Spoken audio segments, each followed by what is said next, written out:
एवढ्या संक्षिप्त रूपाने गेले म्हणजे 1.5 दिवस अखंड कार्याची मांडणी कशी आहे आणि किती सुसंबद्ध आहे आणि किती शास्त्रीय आहे.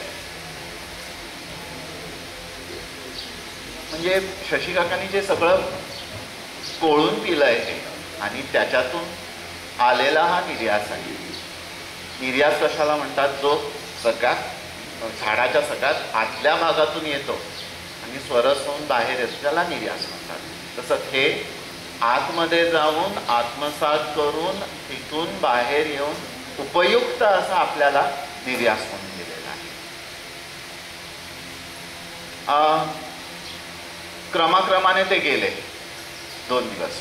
म्हणजे सुरुवात कशी झाली, आरती साधना म्हणजे काय, ओंकार साधना म्हणजे काय, एक्टोप्लास्ट, हे प्रत्येक पायरी त्यांनी गाठली आहे आणि प्रत्येक पायरीचं अगदी सोप्यात सोपा म्हणजे चावून सुद्धा दिलेलं आहे, आपल्याला फक्त गिळायचं आहे. ज्यावेळी ते येणार म्हणून सांगितले तर ते म्हणा तू यायचं आणि तू सांगायचं. काय सांगायचं की हे जे काल त्यांनी ऑराची चित्र किंवा जे इलेक्ट्रोपॅथी, मॅग्नेटोथेरपी ह्यांचे सगळे जे काही शास्त्रशुद्ध प्रूफ्स तुम्हाला दिले, त्याच्या अगोदर तुम्ही ऐकलं असेल की त्यांच्या वाचनात आलंय की दादांना मागताना काय मागितलं देवाकडे, की तुम्ही जे काय मला देणार ते केवळ आध्यात्मिक म्हणून देऊ नका. आजचं जग विज्ञानाने भरलेलं आहे, त्या जगात उपयुक्त असं जे काय आहे की लोकांना प्रत्येक गोष्टीचं प्रूफ लागतं आणि प्रत्येक गोष्टीचं प्रूफ हे साध्य करू शकू आपण अशी साधना तुम्ही मला, असं काही कार्य तुम्ही मला, हे त्यांनी मागताना देवाकडे मागितलं. आणि कसं मागितलं की केवळ माझ्यासाठी देऊ नका, मला एकट्याला देणार असाल तर मला नको आहे, सर्वांना सगळ्यांना जर तुम्ही देणार अशी, म्हणजे एवढी ताकद दादांकडे होती की देवाकडे भांडायचे. कुणासाठी? स्वतःसाठी नाही, आम्हा सर्वांसाठी भांडायचे. आपण जर बघाल की आपली सुरुवात कुठून झाली, म्हणजे आपण आलात कुठून, याच्या अगोदर तुम्ही होता कुठे? आता तुम्ही इथे आहात, तुम्ही तुमचा ईमेल ID, तुमचा मोबाईल नंबर, तुमचा घरगुती पत्ता, एव्हरीथिंग यू कॅन गिव्ह. पण याच्या अगोदरचं तुम्ही देऊ शकता का? हा देह धारण करण्या अगोदर तुम्ही होता तरी कुठे? कोणालाच माहिती नाही. मग हा देह सोडून गेल्यावर कुठे जाणार आहात? हे मात्र दादांनी शुद्धपणे म्हणजे स्पष्टपणे विथ प्रूफ सांगितलेलं आहे. म्हणजे अगोदरची अवस्था आम्हाला माहिती नव्हती, पण याच्या नंतरची अवस्था आम्हाला, नंतरची अवस्था गाठून घेण्याची ताकद आम्हाला जाणून घेतली. Where you will be going after this has been told to you. म्हणजे तुम्ही चिंता करायची गरज नाही की आता हे सगळं संपलं, आता जायचंय कुठे आपल्याला. बरं, प्रत्येक गोष्ट ज्यावेळी सांगितलेली आहे, everything is associated with a proof. प्रत्येक गोष्टीला पुराव्यासह सांगितलेलं आहे. बरं, दादांनी जे काय अनुभवलं त्यावेळेला की प्रत्येक गोष्टीची अनुभूती दादांना पहिली दिली आणि मग ते आमच्या समोर मांडले. असं नाही आहे की हे असं असं असू शकतं, असं नाही सांगितलं. सांगताना पुऱ्या असं सांगितलंय, नाही हे असं असं आहेच. त्याचं एक छोटंसं उदाहरण म्हणजे सप्तलोक. तुम्ही म्हणणार दिसतात कुठे? भूभा स्वाहा. दादांनाही स्वतःला वाटत, दादा पण मानव ना, दादांनाही स्वतःला वाटलं की हे दिसायचं कुठून? भूभा स्वाहा. स्वतः जाऊन आले. नंतर त्यांनी लीलाताईला बोलावलं, लीलाताईच्या डोक्यावर हात ठेवला आणि सांगितलं वरपर्यंत जाऊन आणि मला काय काय आहे ते सांग. त्याप्रमाणे लीलाताईने ते सगळं वर्णन केलं आणि त्याच्यानंतर ज्यावेळी 2 व्यक्तींच्या माध्यमातून एक उत्तर आलं, then it is the most appropriate thing, that it is absolutely correct. असं आहे. आता काल शशी काकांनी आपला ऑरा दाखवला. बहुतेक आम्हाला सगळ्यांना वाटलं असेल ना की शशी काकांचं जर असं आहे तर माझा कसं आहे हे बघायची मला उत्सुकता आहे. मुळात ऑरा म्हणजे काय? आणि त्याच्या अगोदर आपल्याला समजून घ्यायला पाहिजे की हे माध्यम जे आपल्याला दिलं आहे हे का दिलं आहे.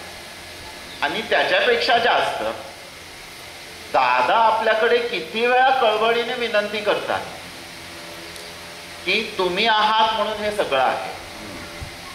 असा गुरुमार्ग कुठेच नाही आहे की गुरु म्हणतात की तुमच्यामुळे मला अस्तित्व आहे. आमच्यामुळे गुरुंना अस्तित्व होणं म्हणजे आम्ही किती भाग्यवान झालो. असा गुरुमार्ग कुठेच नाही आहे.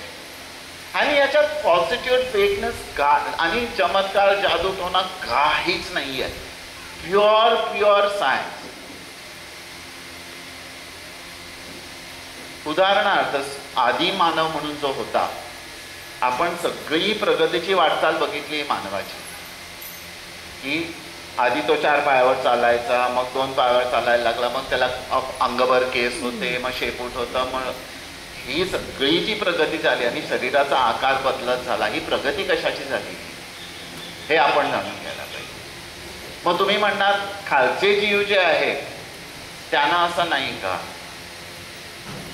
सगळ्यांना हे चक्र कॉन्स्टंट आहे. जीव जन्माला आला, त्याने स्वतःची प्रगती घेतली की दुसऱ्या माध्यमात जन्म घेतला, तिथून प्रगती केली, तिसऱ्या माध्यमात जन्म घेतला, हे चक्र चालूच आहे.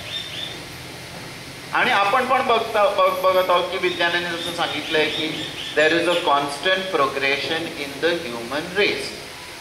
मानवतेमध्येच कॉन्स्टंट प्रोग्रेशन झालं. आता मानवतेमध्ये कॉन्स्टंट प्रोग्रेशन कसं झालं? मग आपल्यात आणि खालच्या वर्गाच्या इतर जनावरात फरक काय झाला की आपल्याला ज्ञानेंद्रिय दिली, 5 ज्ञानेंद्रिय दिली आणि 5ही ज्ञानेंद्रिय एका वेळेला काम करू शकता अशी दिली. अशी कुठपर्यंत दिली? माकड किंवा त्याच्या अलीकडच्या अवस्थेपर्यंत दिली आहे की 5ही ज्ञानेंद्रिय एका क्षणाला, म्हणजे तुम्ही बघू शकतात, बोलू चव घेऊ शकतात, स्पर्श जाणू शकतात, ऐकू शकतात आणि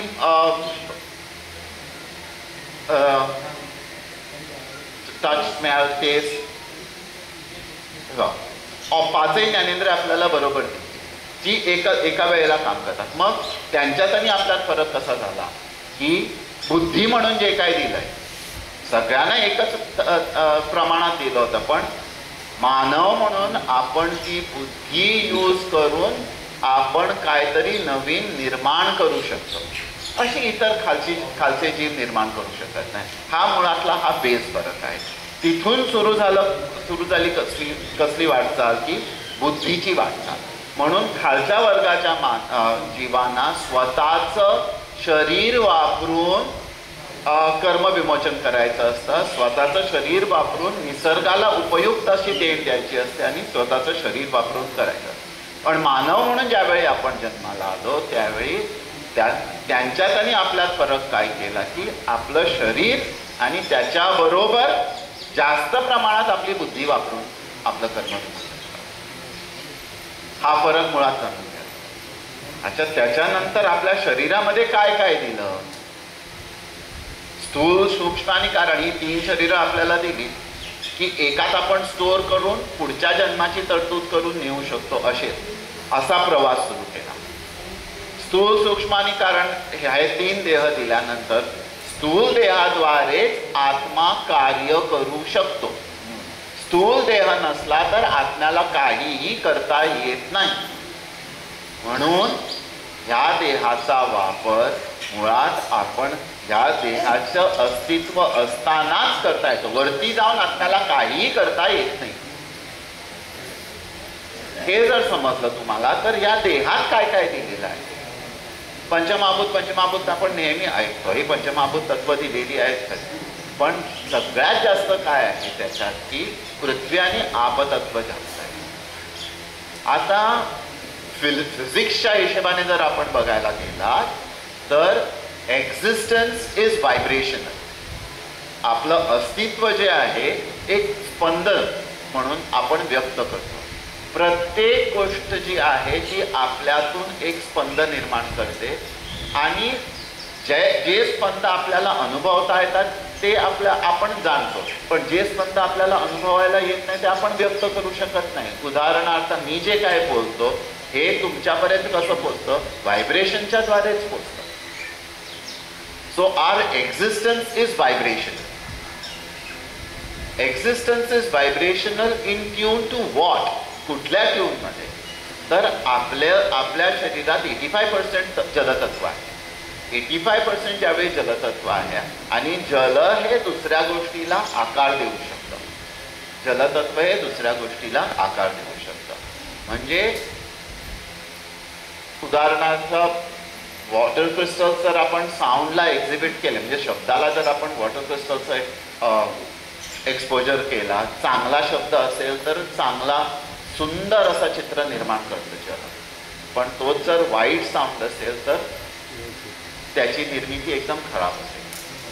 म्हणून धरलं काय दादानी?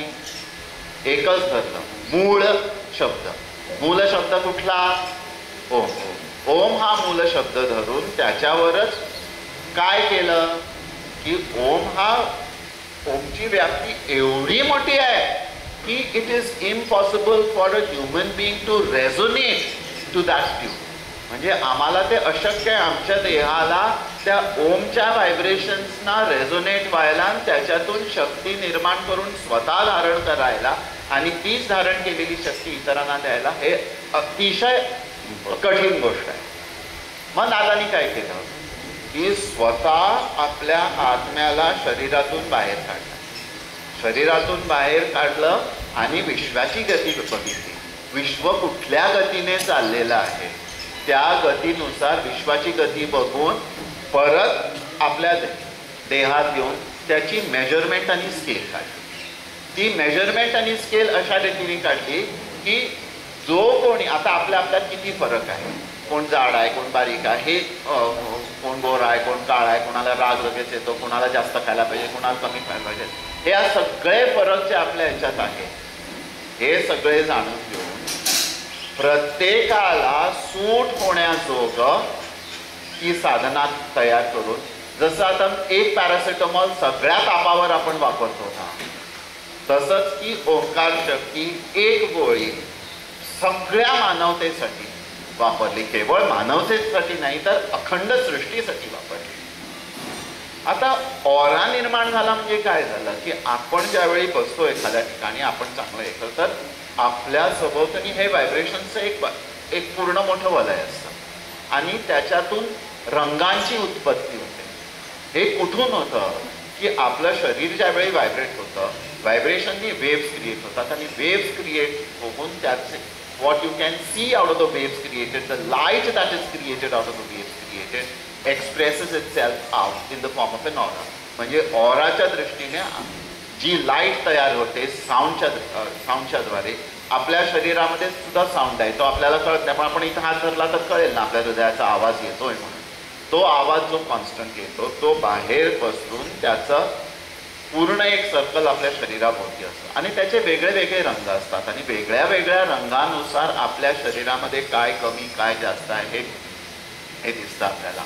काल जे आपण बघितलं हे रंग तुम्हाला फक्त तेवढ्या पुरते दिसते, पण हे त्या क्षणाचे होते.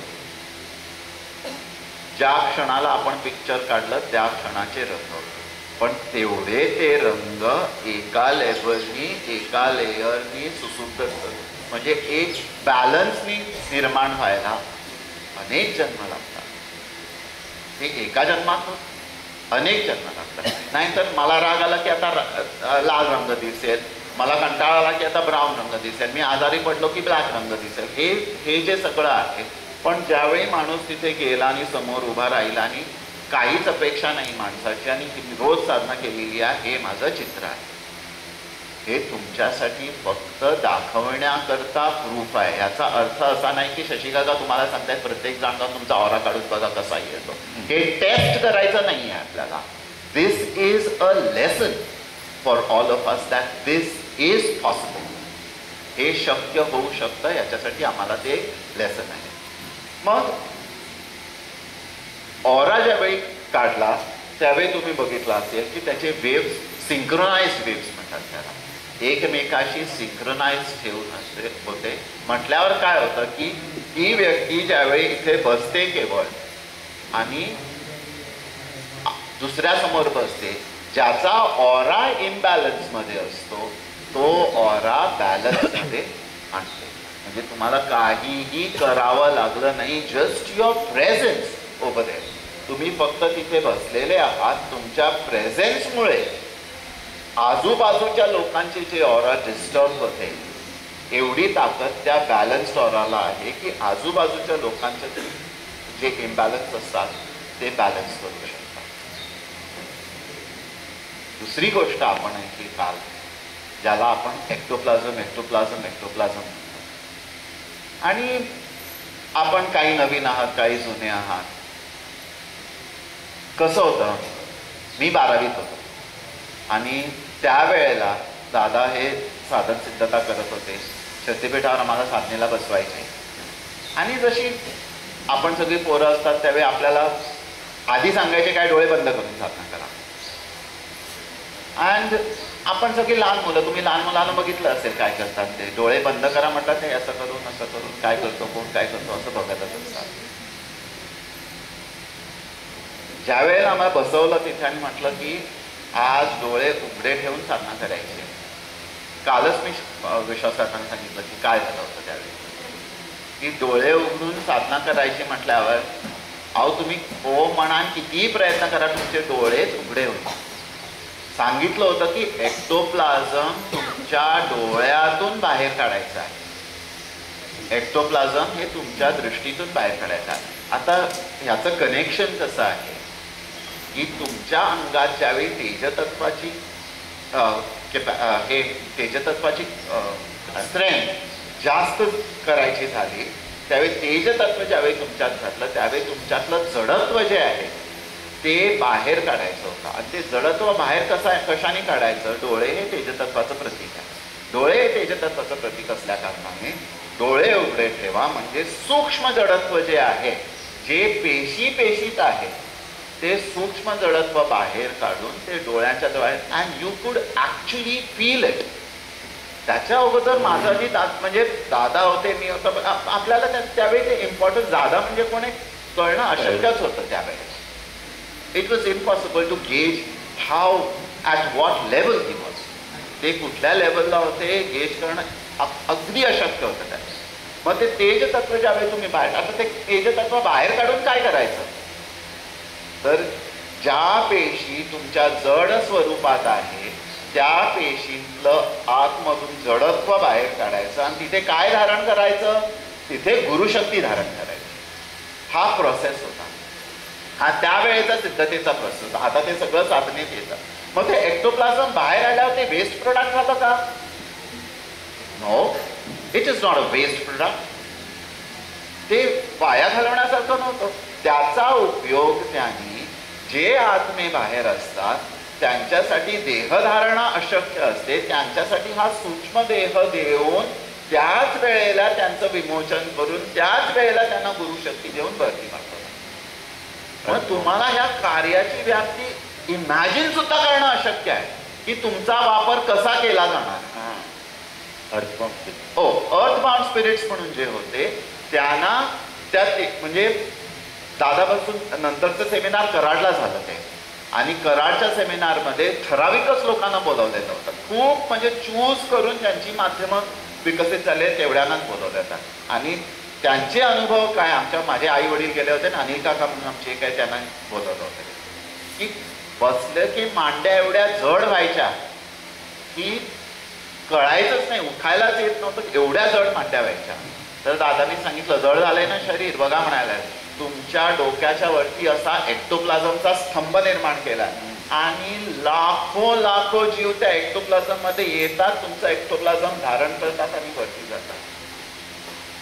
आता सायन्स एवढं प्रगत झालेलं नाही आहे की हे तुम्हाला सायंटिफिकली दाखवू शकतो, पण व्यक्ती ज्या तिथे बसलेल्या होत्या त्यांनी हे अनुभव सांगितले आणि त्या व्यक्ती दादा एवढ्या प्रगत झालेल्या नव्हत्या, तुम्हा आम्हासारख्या सगळ्यांच्या सामान्यच व्यक्ती होत्या. म्हटल्यावर प्रूफ कसं दाखवायचं की हे एक्टोप्लाझम जे शरीरातून आपल्या बाहेर जातं ते एक्टोप्लाझम आपण इतर जे म्हणजे हा आमचा परोपकार आहे. आम्हाला तुम्ही जाऊन कोणाच्या ठिकाणी झाडू मारा की कोणाला बिल्डिंग बांधून द्या किंवा कोणाला अशी मदत करा असं सांगितलेलं.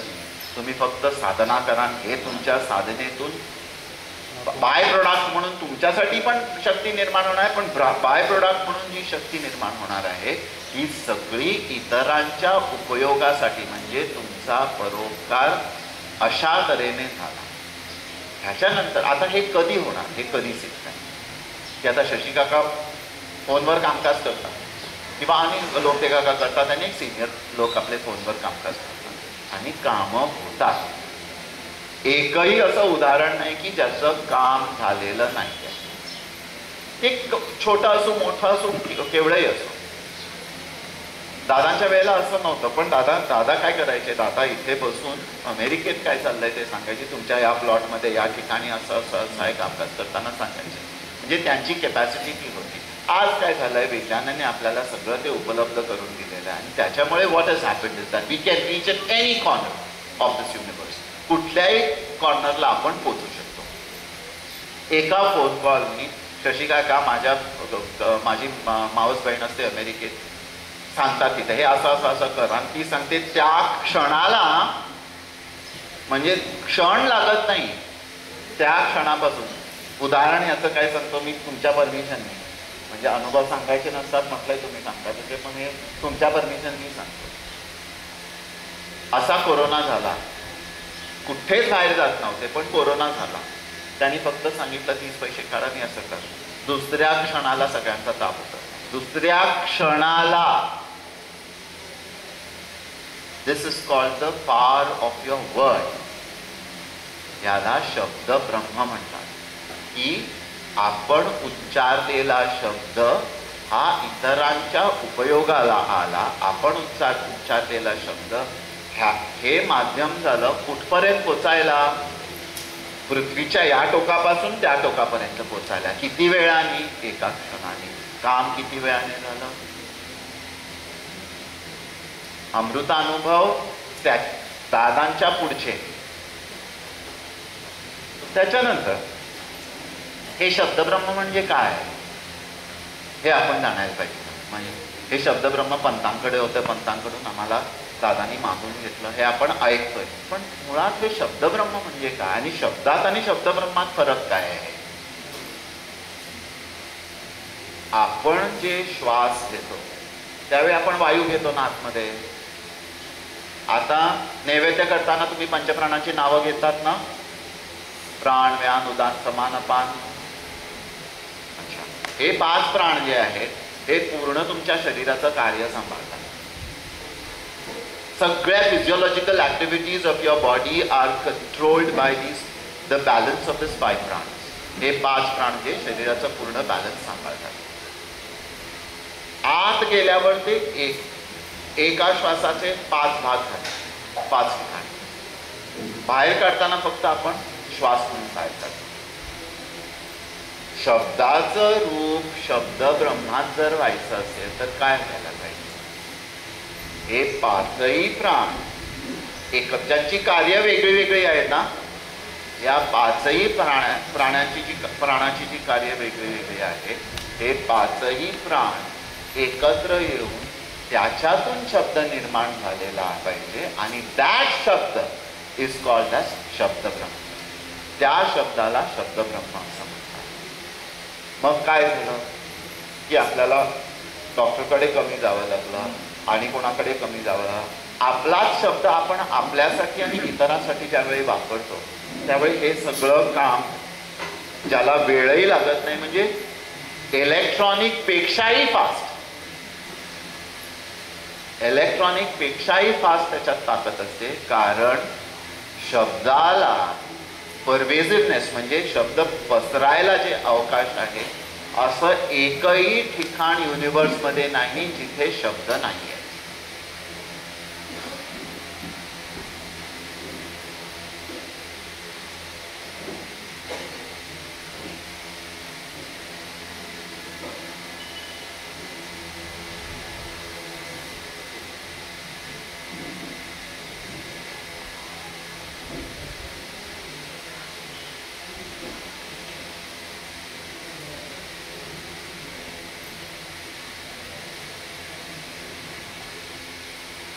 विश्वामध्ये एकही ठिकाण असं नाहीये जिथे शब्द नाही.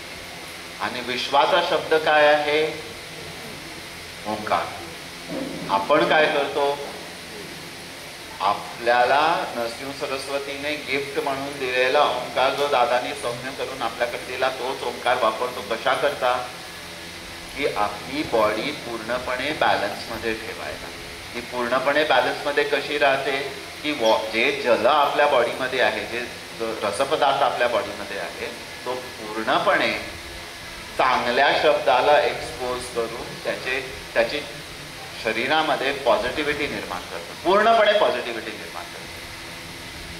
तुम्हाला वाटेल काय की शशी काकांच्या एकट्याच्याच हाताचं व्हायब्रेशन तसे झाले आणि विश्वास काका म्हणाले मला ऑरेंज कलर घालायला सांगितलं आणि त्यांचे व्हायब्रेशन तसे झाले. मी आज ऑरेंज कलर घातला कारण सगळ्याबरोबर माझे 100% व्हायब्रेशन होऊ द्या. It is just individualize. विश्वास काकाला सांगितलं ऑरेंज कलर घाल म्हणून आणि कोणाला ग्रीन घालायला सांगेल, कोणाला ब्लू घालायला सांगेल. आणि जसं शशी काकांनी सांगितलं ते फक्त क्षणिक असतं. त्यावेळापुरतं घालायचं, काढायला सांगत नाही त्याच्यानंतर. मग ते काढायला न सांगितल्यामुळे काय होतं? पुन्हा डिस्टर्बन्स शरीरामध्ये निर्माण होतात. कारण ज्या कलरची कमतरता होते ती आपण घातली. आणखी होते. हो, म्हणून काहीही असला वापरू नका म्हणून सांगितलंय. तिसरी गोष्ट काय आहे? आपल्याला व्हाईट कलर घालायला सांगितलंय. White color is a color which absorbs everything that is positive around and keeps your body in balance.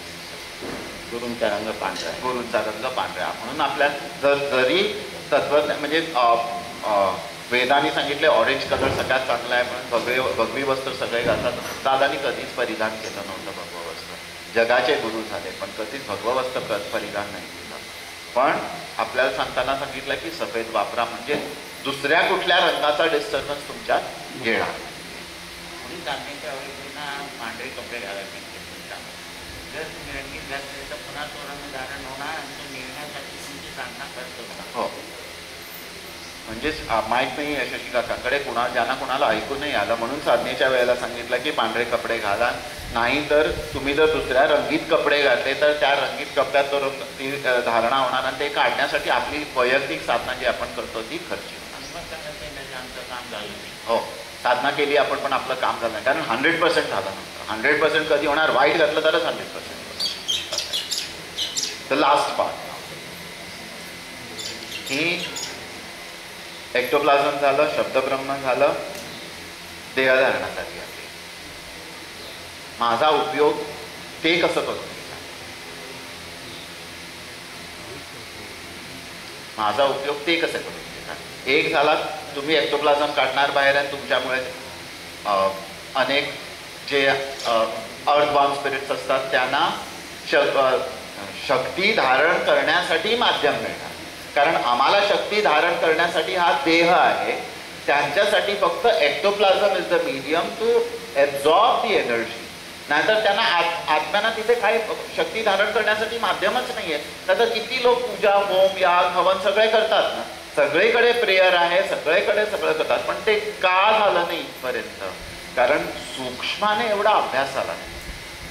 जीवन कारण मीमांसेचा अभ्यास हा एकच मार्ग आहे ज्याने अगदी सूक्ष्मरित्या तुमचा जन्म म्हणजे काय, तुमचा आत्मा म्हणजे काय, तुम्हाला काय काय लागणार आहे आणि मानवाची प्रगती, प्रगत मानव होऊन जो मानव म्हणून आहे तो देवस्वरूप व्हायचा आहे. ही प्रगतीची अडलेली मध्ये जरी आमच्याकडे सगळं तत्वज्ञान होतं त्याच्याबद्दल पण ते प्रॅक्टिकली पॉसिबल नव्हतं त्यावेळेला. आणि आपण आपल्या पद्धती सगळ्या बदललेल्या आहेत. वेदकालात ज्यावेळी सांगितलं होतं त्यावेळी जीवनशैली वेगळी होती.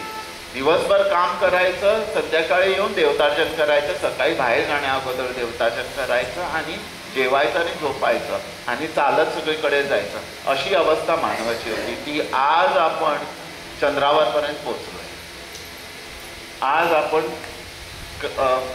आपल्याला उपलब्धता, there is a vast availability of everything जी त्यावेळी नव्हती. त्यावेळी आपल्या गरजा फक्त अन्नापुरत्या होत्या.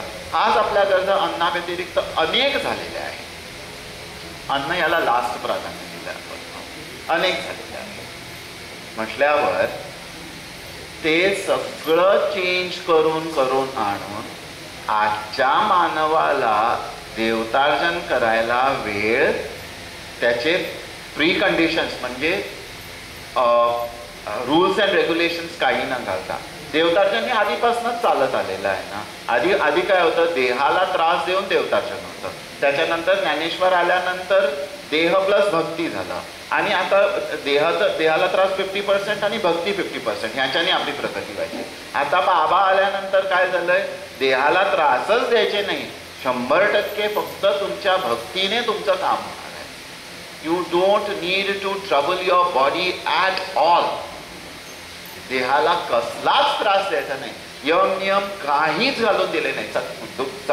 कालपासून ते सांगतात तुम्ही काहीही करा, उठा बसा, आंघोळ करा, आंघोळ करू नका.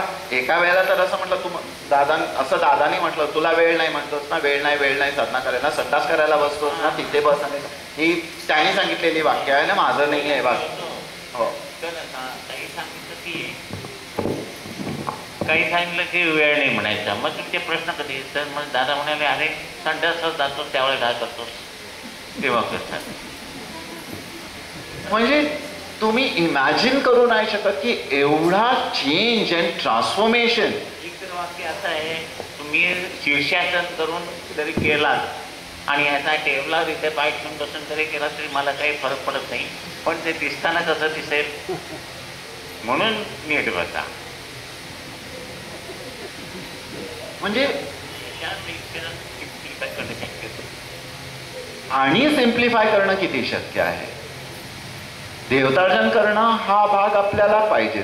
Y is it necessary that we do it, का म्हणून हे करायला पाहिजे.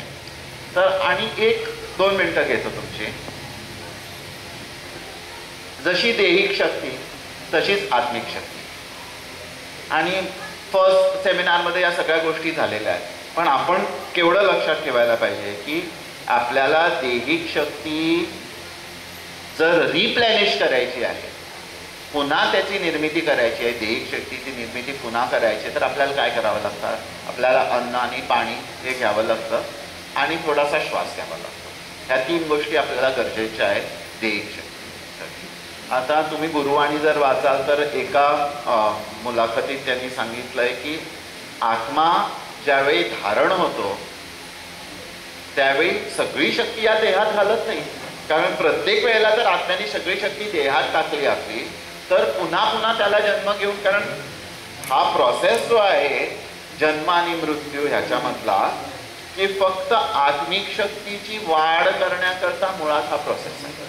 आत्मिक शक्तीची वाढ करायची कशा करता, तर आपल्या आत्मिक शक्तीची वाढ एवढी करून आपण ती ब्रह्मांडाच्या शक्तीशी जोडायची. ही फिलॉसॉफी सगळ्यांनाच माहिती आहे. मग आत्मिक शक्ती येताना क्वांटम तिचा कमी असतो ज्यावेळी ती खाली असते, आणि ती आपल्याला ते कार्य असतं की आपण ती आत्मिक शक्ती वाढवायची. आता आत्मिक शक्ती वाढवायची कशी, आत्मिक शक्तीला अन्नाने आत्मिक शक्ती वाढत नाही.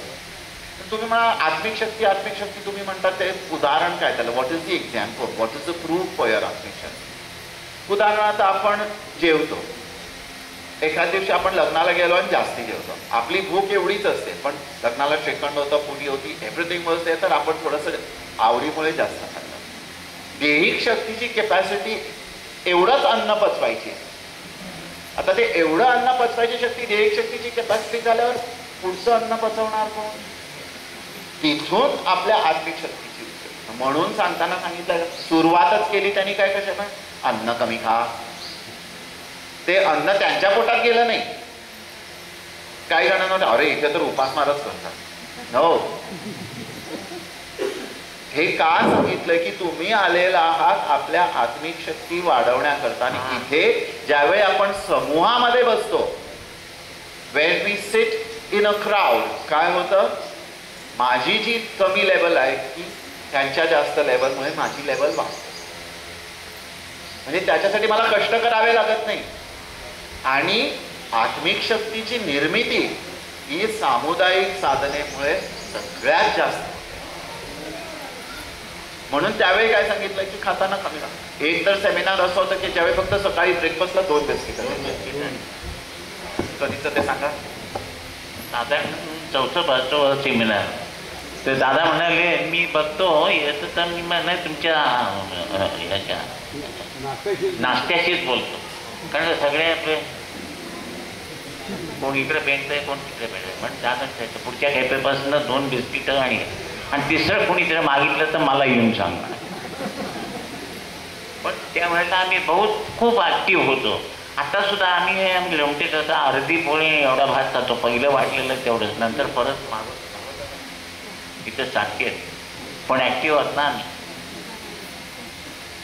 तर हे उदाहरण झालं आत्मिक शक्तीचं. तुम्हाला जर उद्या लोकांना सांगावं लागेल म्हणून हे तुम्हाला सांगितलंय मी एवढं सोपं करून, की तुम्हाला लोक विचारतात तुम्ही हे का करत नाही असं का, तर तुमच्या आत्मिक शक्तीला we need to collect it and preserve it. करून प्रिझर्व करायला पाहिजे, त्याचा जास्त वेस्टेज करायचा नाही आहे, वेस्ट न करता. मग आत्मिक शक्ती ही ज्यावेळी आत्मा आतमध्ये येतो तर बाबांनी सांगितलंय की केवढी शक्ती वापरतो, सगळी शक्ती आपण ठेवतो, आणि नळ बंद केल्यावर एक एक ड्रॉप जसा कळतो ना तेवढीच शक्ती शरीराला धारण करण्यावेळेस.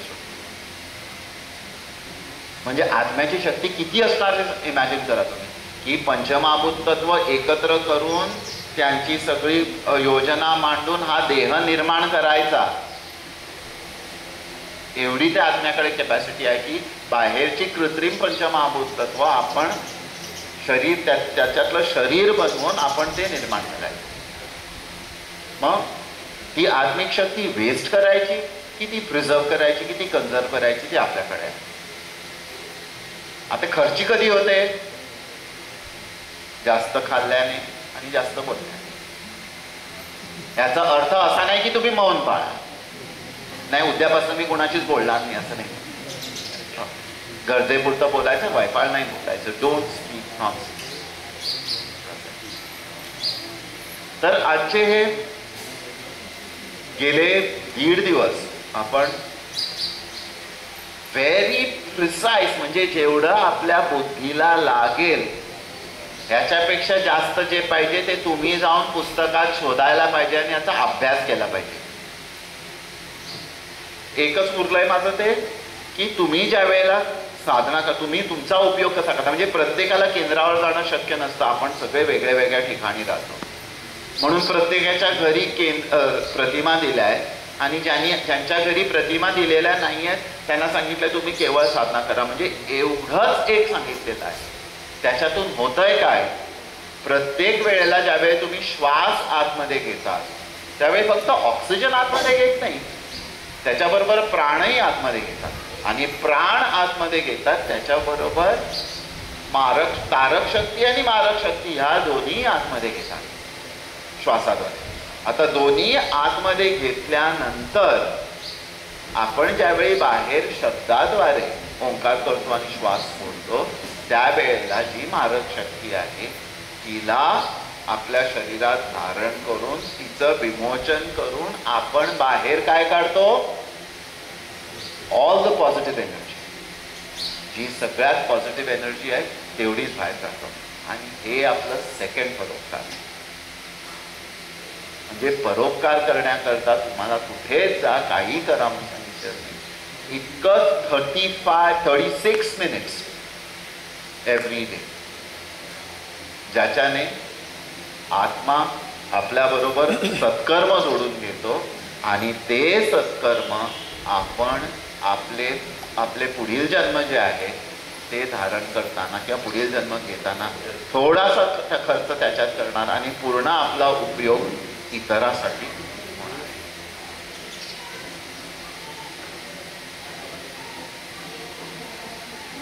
सोमटे काका आणि शशी काका, थँक्यू व्हेरी मच. तुम्ही मला 2 शब्द बोलायला दिले तिथे. वाचन म्हणजे प्रत्येकाने दररोज थोडं तरी वाचावं, त्याच्यावर मनन करावं. थोडंसं यू रीड 1 पॅराग्राफ. केवढी पुस्तकं आहे, 1 पॅराग्राफ. कुणालाच वेळ नसेल रात्री झोपताना निदान 1 पॅराग्राफ तरी वाचा. आणि काय वाचलं ते आठवा, आणि काही समजलं नाही त्याच्यातूनच गोडी निर्माण होणार की एक शब्द. आता जसं शब्दब्रह्माचा शब्द, मला उत्सुकता आधी शब्दब्रह्म म्हणजे काय, कारण टेक्निकली जर माझ्या विद्यार्थ्यांना मला सांगायचं आहे की तुमचा शब्द म्हणजे डॉक्टरांना डॉक्टरनी तू बरं व्हा म्हणायला पाहिजे, तेवढंच होऊन औषध न देतात ही शुड फील बेटर असं व्हायला पाहिजे. बरा होऊन या एवढं सांगितल्यावर औषध is a secondary thing, but the change that should take place in the human body after the word has to affect, त्याच्यावर त्याला इफेक्ट व्हायला पाहिजे. तर हे त्याच्यामुळे माझी उत्सुकता निर्माण झाली, बाबा नेमकं काय म्हणतात ते शब्दक्रम, म्हणून याचा अभ्यास करणं खूप आवश्यक आहे. आणि आमच्यावर ही मोठी जबाबदारी दिलेली आहे की तुम्ही अभ्यास करा आणि इतरांना ज्ञानी करा. तुम्ही अभ्यास करा आणि इतरांना ज्ञानी करा, कारण ज्ञानाने पुढच्या जगाची सुधारणा व्हायची आहे. विश्वशांती आणि या सगळ्या गोष्टी आहेत हे ज्ञानाने, अशांतता अज्ञानाने पसरली आहे. त्याच्यावर बाबाने सांगितले तुम्ही किती ट्रिटी युनोमध्ये साईन केलात म्हणून ती अशांतता कमी व्हायची नाही. फक्त जी बुद्धी आपल्याला दिलेली आहे त्या बुद्धीचा उपयोग आपण ज्यावेळी मानवतेसाठी करू किंवा विश्वासाठी करू त्याच वेळेला ज्ञानाने विश्वशांती निर्माण होणार आहे. आणि हा संकल्प 100 वर्षामागे बाबांनी दिलेला आहे. इथपर्यंत आपण आलोय, याच्या पुढे 100% हे होणारच आहे. Not one iota of doubt. तर आपण इतके लकी आहोत की आपल्याला ह्या कार्यात बाबांनी सहभागी करून घेतलं आहे. कॅन यू इमॅजिन विश्वामध्ये किती ह्युमन बिईंग्स आहेत आणि त्या अनेक ह्युमन बिईंग्स मधून आपली जात, आपली आर्थिक परिस्थिती, आपली प्रोफेशन काय आहे हे काहीही बघितलेलं नाही आहे. देवाने आपल्याला कुणी चूज केलंय? विश्वगुरूंनी देवाने आपल्याला चूज केलंय, निवडलेलं आहे. ह्याच्यासारखं भाग्य आणि काय असू शकतं?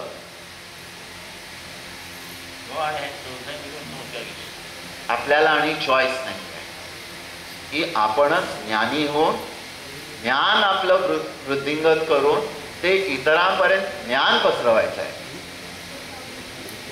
हे जर मी 10 लोकांपुढे बोललो असतो ज्यांना या मार्गाची अनुभव नाही किंवा या मार्गाशी गुंतलेले नाही आहेत, त्यांची बुद्धी तिसरीकडेच गेली. आपण सगळे एकटक लावून माझ्याकडे का बघतात? कारण एगेन सकाळी पुढे आम्ही ते व्हायब्रेशन्स तयार केलेले आहेत. तुम्ही काल 7 तास बसला तिथे, 7 hours कंटिन्युअसली बसलो आपण. मध्ये ब्रेक घेतला थोडा ऑफकोर्स.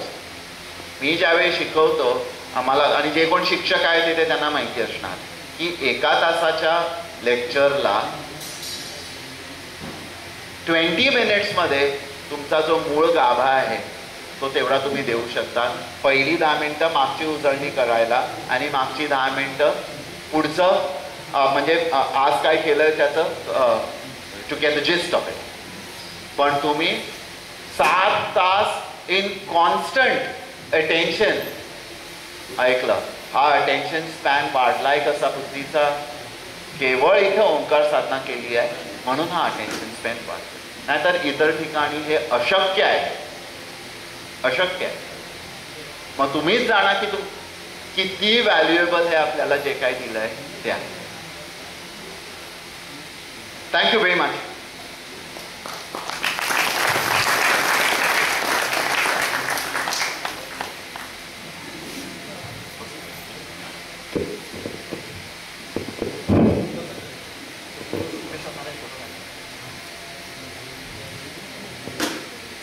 बाबा दादा, उपस्थित सर्व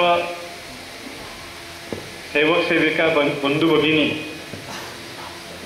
आज या ठिकाणी आपण या साधना संमेलनाची सांगता करत आहोत.